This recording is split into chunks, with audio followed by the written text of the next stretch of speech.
My grandpa once told me that there are two kinds of people in this world, the kinds that earn interest and the kind that pay interest. Now, back when he taught me this lesson, I had no idea what he was talking about.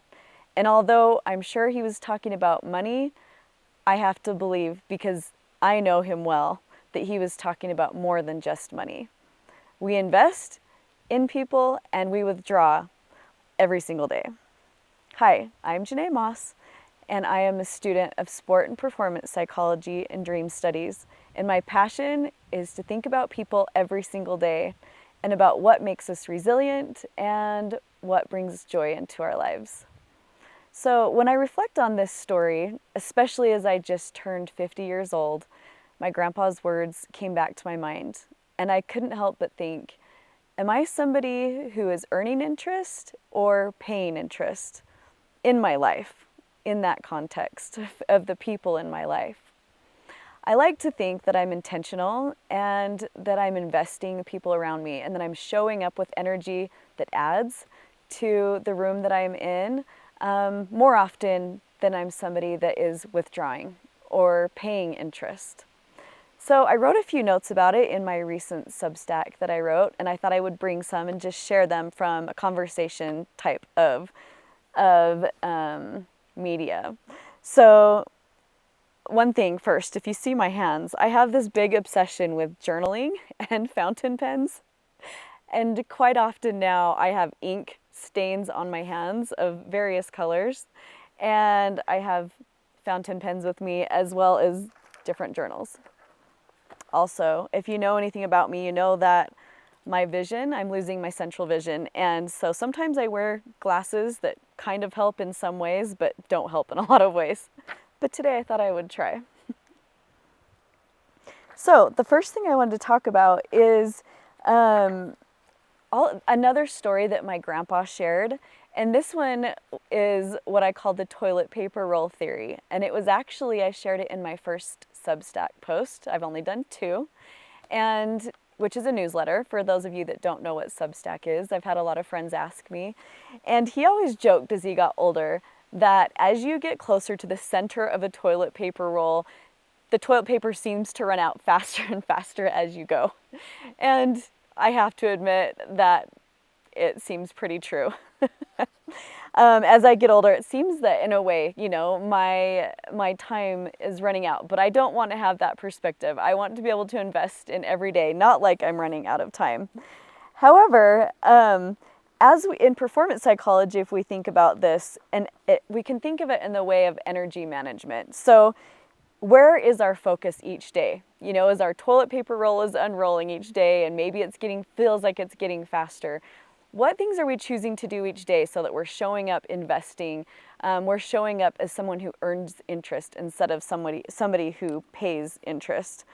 Something that I like to do to manage my energy, well, there's a lot of things that I like to do to manage my energy, but one of them is to journal, actually. That's one reason I love my journals, is that I reflect often about the things that I think and the things that I dream about and the things that I want to plan for my life. And a lot of times my emotions or deeper thoughts come out through my writing, and then I'm able to see how I'm showing up so that I can manage or reframe the way that I'm looking at a situation. So I think that's one way that we can reflect and reframe all of our energy that we bring to a situation so that we're adding and not always taking from a situation that could be frustrating. I know that you parents out there that are listening understand that that is a daily juggle that we make. I don't like the word balance so much because I feel like balance signifies, either we have, it's on this side or this side, which I don't think life is a lot like that. I like to think of managing our energy and our effort like rhythm. To me, it's more like music. In music, you have instruments that you're always tuning, and sometimes we're sharp and sometimes we're flat. Maybe we're feeling tired that day. Maybe other days we're feeling sharp and a little bit on edge. And so showing up with our energy and the way that we invest into our day is about fine-tuning our orchestra. It's about listening to all of the instruments that are playing and if it sounds on tune or if it needs to be tweaked. So that's one way I like to manage my energy. Another thing that I like to do is, let's see, I wrote in my notes, is at the end of the day, I like to reflect back on the previous day and decide, how did that go? Maybe how did the orchestra sound? Was it awful? Do we need to just get a lot more practice in a certain area? And reflecting in a journal or in other ways, meditation or even talking with somebody can help us to break down the day and decide what we want it to look like. One final story that I talked about in my first Substack was also with my grandpa. And it's actually the most special to me, I would say. Out of the 3 stories I told on the Substack, this was the most special. And it was a day that I was 15 years old, and I decided that I was going to go catch up with my grandpa. And he called me over and he said, "Hey, Janae, come here." And he just kind of wanted to check in with me. And he said, "Sit down on my knee." And he said, "Tell me how you're doing." Or I should say, how he spoke. "Janae, tell me how you're doing." He had a really big booming voice that was welcoming and made everybody feel like they were the favorite. And I was the oldest grandchild, so for a minute I got to believe that. But I came and I sat down on his knee and leaned over and gave him a hug. And he said, "Janae, how are you doing? How are you feeling? How's school going? How's life?"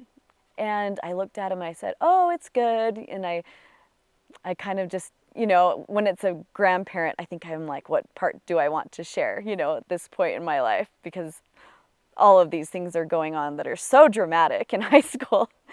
And I said, "Life's good, but I'm really excited for when I turn 16. I'm almost 16 and I'm so excited to drive. I want to hang out with my friends. I want to spend time with them."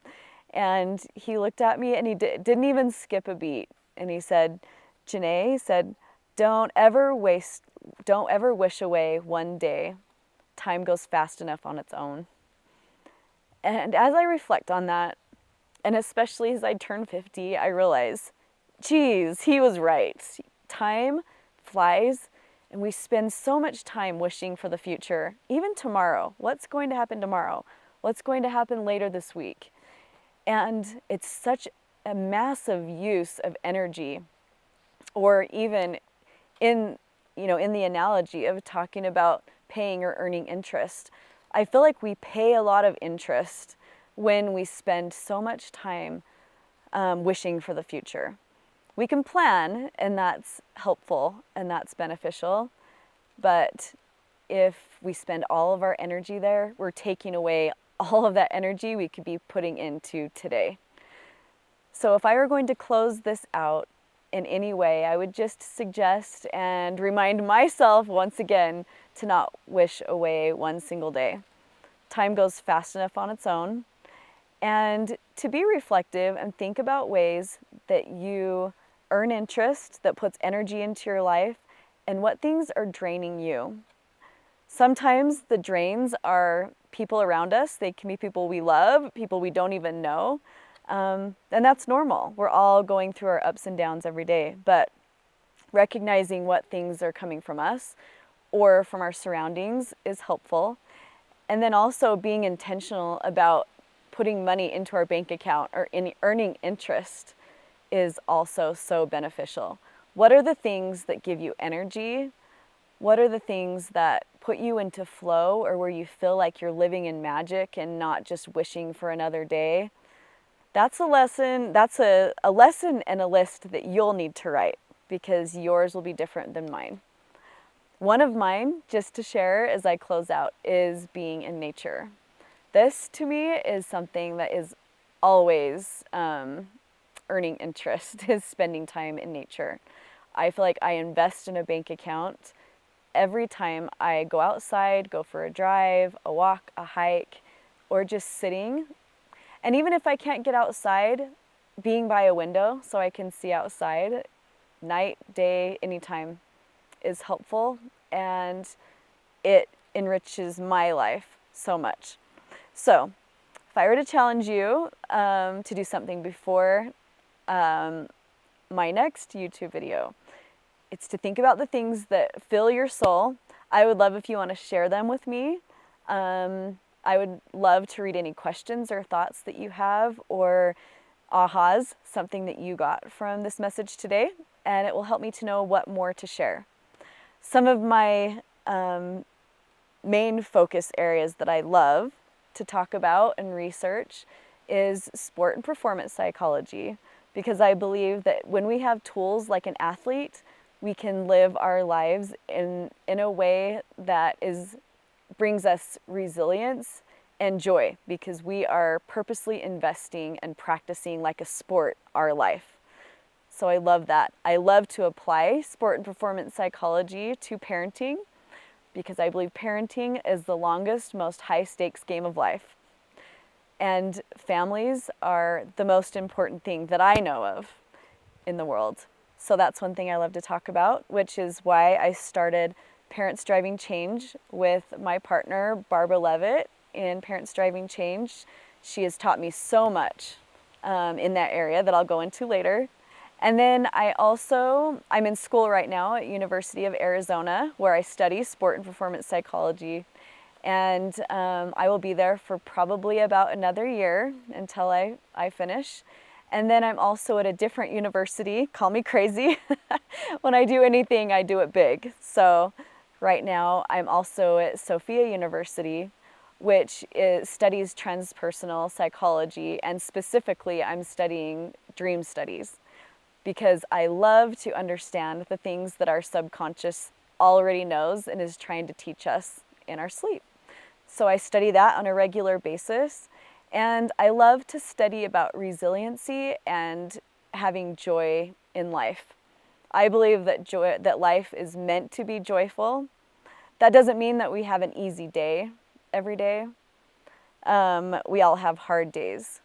But to me, it still means that having joy is living life fully and learning from the things that we experience in a way that we can add to who we are and where we want to go into our bigger vision for our life.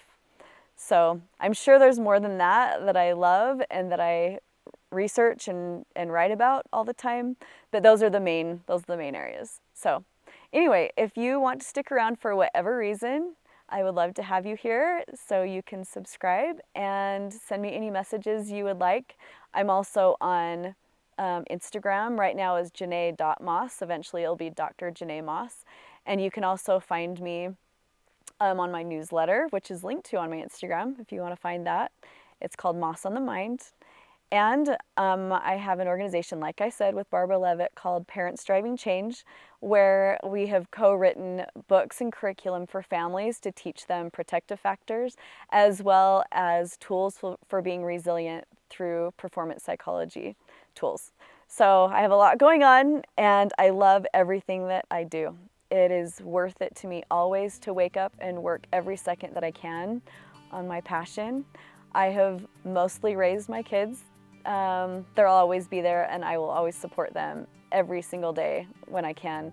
But I plan on, for the rest of my life, focusing in these areas and just developing who I am and what I want to share in these areas. So I'm sure I'll be around. Thanks for tuning in, and I'll talk to you later.